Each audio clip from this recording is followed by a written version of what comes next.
उत्तर प्रदेश के बस्ती जिले के वाल्टरगंज थाना क्षेत्र के धौरहरा में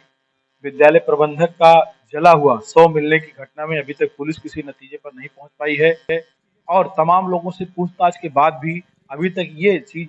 कंफर्म नहीं हो पाई है कि जो जले हुए शव का अवशेष मिला था आखिर वो किसका था। ऐसे में इस घटना में सबसे महत्वपूर्ण भूमिका फॉरेंसिक टीम की अब आ गई है और इसके अलावा जो पोस्टमार्टम रिपोर्ट है और जो सर्विलांस सेल की टीम है उनके ऊपर ज्यादा जिम्मेदारी इस पूरे घटना के पर्दाफाश में अब बनती हुई दिख रही है, क्योंकि जिस तरीके से एक विद्यालय के कमरे में जले हुए शव का अवशेष मिला है और उसके बाद लगातार फॉरेंसिक टीम पूरे इस घटना के पर्दाफाश में लगी हुई है। जो मौके से तमाम सारे साक्ष्य संकलित किए गए हैं, यहाँ तक कि जो फॉरेंसिक टीम है उसके तमाम सारे जो अधिकारी कर्मचारी हैं उन्होंने वहां पर जो राख मिली थी जिसमें कि शव को जलाया गया था उसको भी खंगालने का, उसको भी वहां पर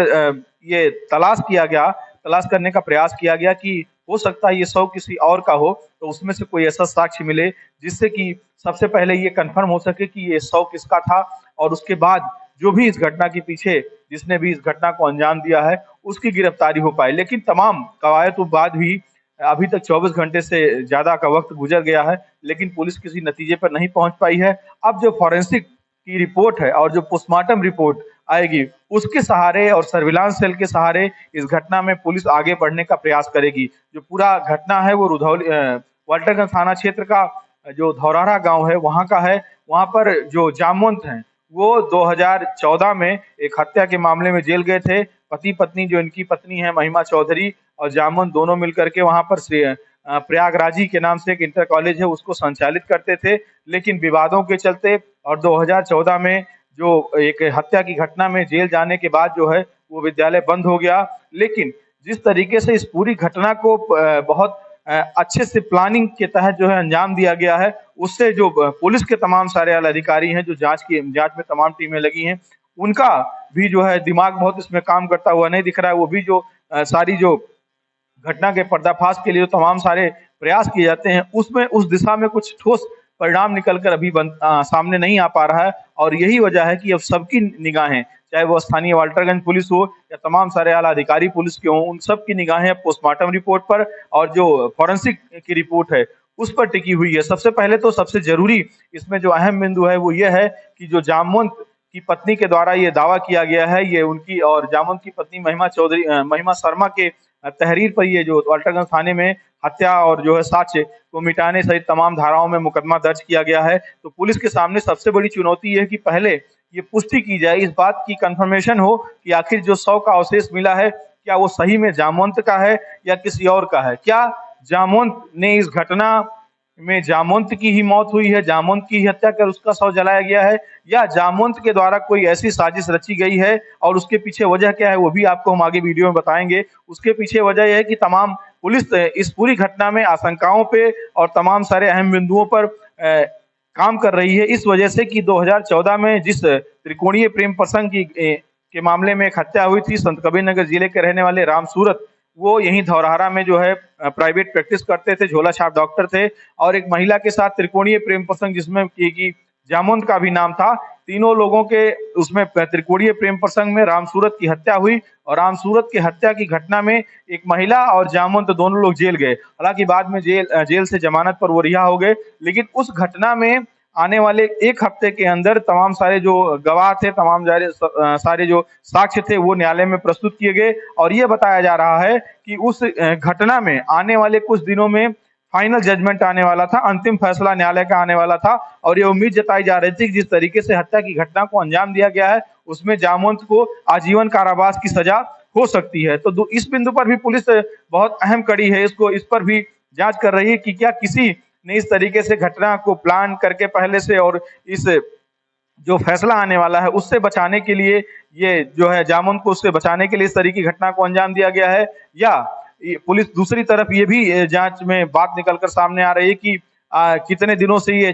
जो जमानत हुई थी वो कब हुई थी और उसके बाद ये किन किन लोगों के संपर्क में रहा। हालांकि गांव में जो आसपास चर्चा है वो ये बताया जा रहा है कि ये बहुत ही शातिर दिमाग का बताया जा रहा है और गाँव के किसी लोगों से सामान्य तौर पर इसकी कोई बातचीत नहीं होती थी। लोगों से बहुत इसका संपर्क नहीं था, संपर्क से कटा हुआ था, लोगों का मेल-जोल बहुत कम था इसका। और ये हर दिन सुबह जो है अपने घर से, क्योंकि घर जो घटनास्थल है जहाँ पर इंटर कॉलेज है, इंटर कॉलेज के जिस कमरे में जले हुए शव का जो अवशेष मिला है, उससे जो जामवंत है उनके घर की काफ़ी दूरी है, 1 किलोमीटर से ज़्यादा की दूरी है। और हर सुबह, क्योंकि जो इंटर कॉलेज है वहाँ पर अंदर काफ़ी जगह है और वहाँ पर आलू की खेती, इसके अलावा जो धनिया की खेती भी अंदर की गई है इंटर कॉलेज बंद होने की वजह से। तो हर सुबह ये निकल करके, जैसा कि इसके परिवार के लोगों ने, उसकी पत्नी जो महिमा शर्मा है, उन्होंने बताया कि ये हर सुबह जो है वहाँ घर से निकल करके उस विद्यालय पे आता था और जो फसल है उसकी जो है देख-रेख करता था, फसल की जो वहाँ पर खरपतवार थे उसकी साफ-सफाई, उस पे पानी की जो पानी सींचने का काम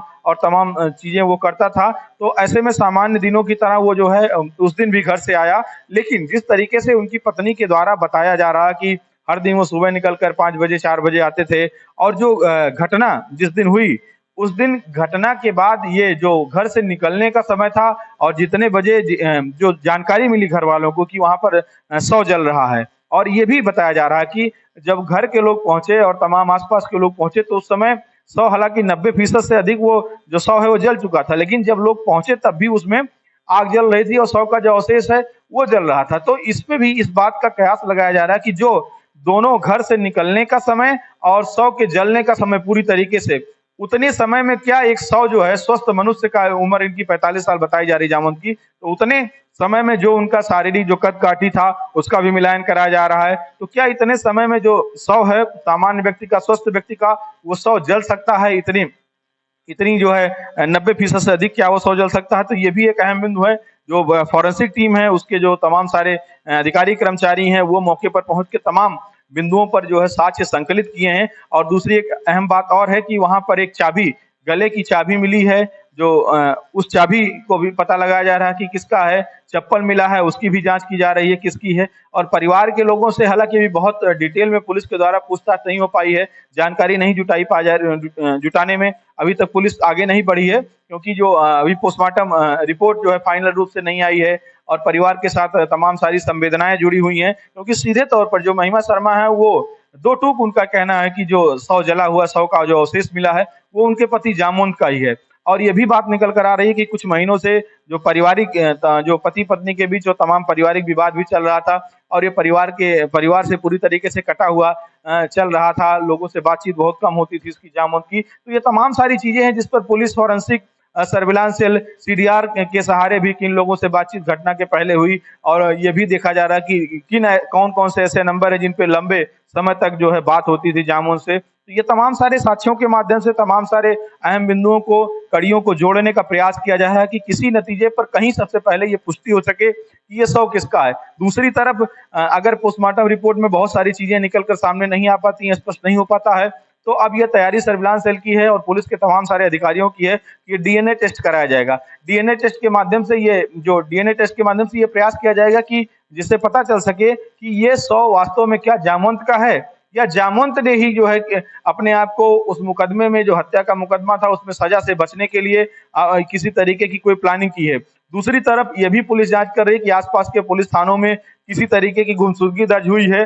जहां जहां गुमशुदगी दर्ज हुई है, बस्ती में, संत कबीर नगर में, सिद्धार्थ नगर में, चूंकि वो सिद्धार्थ नगर और संत कबीर नगर के बॉर्डर का एरिया आता है, तो वहां पर जिन जिन थानों में गुमशुदगी दर्ज हुई है, कहीं से कोई, अगर कोई महिला या पुरुष या उस उम्र का, उस कदकाठी का कोई गायब हुआ है जिसकी गुमशुदगी दर्ज है, तो उसके बारे में पुलिस जांच कर रही है। पुलिस की जो सर्विलांस सेल है, जो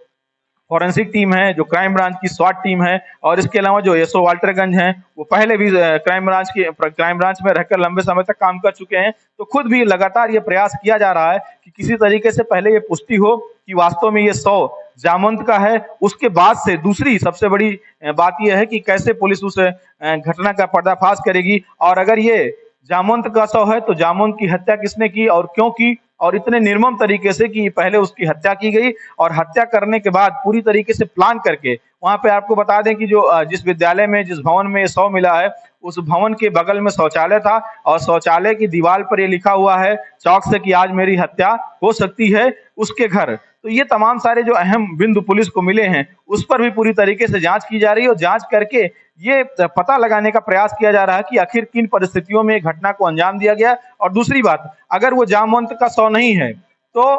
कैसे ये वहां पर लोग पहुंचे और किसने जो है ये पूरी घटना को अंजाम दिया, और जामवंत की अगर हत्या की तो किसने की, अगर जामवंत का वो शव नहीं है तो फिर किसकी हत्या हुई, वो कौन था, और क्या जामवंत ने उसकी हत्या की अपने आप को बचाने के लिए। तो ये पूरा मामले में पूरी घटना में अभी तक पुलिस किसी नतीजे पर नहीं पहुंच पा रही। हालांकि जो कल जब घटना हुई तो सुबह उसमें जो अपर पुलिस अधीक्षक हैं ओपी सिंह, इसके अलावा सीओ सिटी सत्येंद्र भूषण त्रिपाठी और तमाम सारे आला अधिकारी फॉरेंसिक टीम के साथ वहां पर जो सर्विलांस सेल है, जो स्वाट टीम है, उसके साथ पहुंचे और जो शुरुआती जांच पड़ताल थी उसमें तमाम सारे साक्ष्य संकलित किए गए। आसपास के जो खेत खलिहान है और जो आसपास का इलाका है वहां पर पुलिस के तमाम सारे कर्मचारी कई घंटे तक मशक्कत की कि कहीं कोई साक्ष्य मिल सके, कहीं कोई ऐसी चीज मिल सके। इस दौरान पुलिस को वहां पर एक एटीएम भी मिला और इस एटीएम के जो एटीएम जिसका था उस महिला को भी थाने पर बुलाया गया, उससे जानकारी ली गई तो उसके द्वारा बताया गया कि एटीएम पहले से गायब हुआ था और बाकायदा उसकी उन्होंने पुलिस को सूचना भी दी थी, तो उनको पूरी तरीके से फिर थाने से वापस भेज दिया गया। तो कई ऐसी कड़ियों को पुलिस जोड़ने का प्रयास कर रही है और सबसे अहम बात, पुलिस की जो सूचना तंत्र है उसके माध्यम से कि जब तक कुछ लोगों को चिन्हित करके उनसे जानकारी नहीं ली जाएगी तो तब तक इस मामले की तह तक पहुंचना बहुत मुश्किल बनता हुआ दिख रहा है। और पुलिस के सामने ये बड़ी चुनौती है कि आखिर कैसे इस पूरे घटनाक्रम में सबसे जो अहम बात है, बार बार वो चीजें निकलकर सामने आ रही हैं कि पहले ही इस बात की पुष्टि हो कि आखिर वो शव क्या जामवंत का है, उसके बाद फिर जामवंत की हत्या किसने की, और अगर जामवंत का वो शव डीएनए टेस्ट में या जो भी रिपोर्ट आएगी और अगर उसमें इस बात की पुष्टि नहीं हो पाती है कि वो जामवंत का शव नहीं है तो फिर वो शव किसका है और जामवंत कहाँ है। तो ये तमाम सारे अहम बिंदु हैं जिस पर लगातार घटना के बाद से पुलिस टीमें मशक्कत कर रही हैं। फॉरेंसिक टीम की इसमें जो है बड़ी भूमिका बनती हुई पूरे घटना में दिख रही है कि फॉरेंसिक टीम की तरफ से, फॉरेंसिक के टीम के जो मंजीत कुमार हैं और तमाम सारे जो उनके कर्मचारी हैं, वो लोग जो जो इसमें साक्ष्य संकलित किए हैं उन साक्ष्यों की जब जांच होगी प्रयोगशाला में, जैसे जैसे रिपोर्ट आगे आएगी उस रिपोर्ट के आधार पर वो कहां तक घटना में आगे बढ़ पाते हैं और क्या कुछ इसमें रिपोर्ट के आधार पर किन लोगों को चिन्हित किया जाता है, कैसे इसकी पुष्टि होती है, ये देखने वाली बात होगी। तो लगातार पीटीसी लाइव कल भी जो है घटनास्थल पे पीटीसी लाइव की टीम गई थी, वहां से आपको रिपोर्ट दिखाया गया कि कैसे उसकी स्थान पे घटना को अंजाम दिया गया और वहां पर पुलिस के, और ये भी कल जो है उसके बाद शाम को जो देर शाम वहां पर डीआईजी दिनेश कुमार भी पहुंचे थे, इसके अलावा जो तमाम सारे अधिकारी वो पहुंचे थे और जो शीर्ष अधिकारी हैं उनके स्तर से भी लगातार पूरे घटना की मॉनिटरिंग की जा रही है। अपर पुलिस अधीक्षक ने सीओ सिटी के साथ वाल्टरगंज थाने में कई घंटे तक मशक्कत की, पूरा खाका तैयार किया सर्विलांस सेल, इसके अलावा फॉरेंसिक टीम के साथ, क्राइम ब्रांच की टीमों के साथ लगातार इस बात को एक तैयारी की जा रही है कि सबसे पहले ये कंफर्मेशन हो पाए कि वो शव जामवंत का है, कैसे इस चीज की ये जो ये सूचना है, जो ये पुष्टि है, उसको कैसे ब्रेक किया जाए कि ये कंफर्म हो सके कि वो जामवंत का ही शव है जिसका अवशेष मिला है या किसी और का है। अगर किसी और का है तो वो किसका है, अगर जामवंत का है तो किसने जामवंत की हत्या की। तो ये आज तक की जो इस बड़ी घटना में, दिल दहला देने वाली घटना में जिस तरीके से ये धौरहरा में हुई है कि किसी व्यक्ति की पहले हत्या की गई है और हत्या करने के बाद इस तरीके से शव को एक कमरे में रख करके जला दिया गया है और जलाने के लिए सिर्फ वहां पर लकड़ी का जो इस्तेमाल हुआ है तो शव उस कमरे के एक किनारे पर जलाया गया, लेकिन जो आग लगाई गई थी वो 3 स्थानों पर एक कमरे में लगाई गई थी कि जिससे दीवार पर जो खून के छींटे थे, और ये भी बताया जा रहा है कि वहां पर जो संघर्ष के निशान मिले हैं, संघर्ष के निशान के दौरान जो वहां पर जिस तरीके से हत्या की गई, चाहे वो जामवंत की हत्या की गई है या जामवंत के द्वारा किसी और की हत्या की गई है, तो खून के तमाम सारे छींटे पड़े थे और उन छींटों को 3 जगहों पे आग लगा करके आग में वो तीनों जगह के सारे छींटे उसमें जल गए। जो उसका जो आग का टेम्परेचर था वो ज्यादा होने की वजह से पुलिस को उस तरीके से, फॉरेंसिक टीम को तो साक्ष्य नहीं मिले हैं, लेकिन ये भी बताया जा रहा है मकान के जो जिस मकान में जले उसके पीछे जो जिस रास्ते से एंट्री हुई है वहां पर खून के कुछ धब्बे मिले हैं और उन खून के जो धब्बे मिले हैं उसके सहारे भी जांच करके ये प्रयास किया जा रहा है कि पुष्टि हो सके कि ये वास्तव में ये जो जलाया गया है, जिसकी हत्या हुई है, वो कौन था। लेकिन सबसे अहम भूमिका इसमें फॉरेंसिक टीम की बनती हुई दिख रही है कि फॉरेंसिक टीम किस तरीके से इसमें डीएनए जांच कराती है और जो पोस्टमार्टम रिपोर्ट आएगी उसमें निकल कर क्या चीजें सामने आती हैं, और कुल मिलाकर के अब पुलिस के सामने एक बड़ी चुनौती होगी कि वो इस पूरे हत्याकांड को, चाहे वो जामवंत की हत्या हुई हो या जामवंत के द्वारा किसी की हत्या हुई हो, या इस पूरी घटना के पीछे कौन साजिश करता है और किसने इस सातिराना अंदाज में ये दिल दहला देने वाली घटना को अंजाम दिया है। पीटीसी लाइव के लिए बस्ती से विवेक कुमार मिश्र।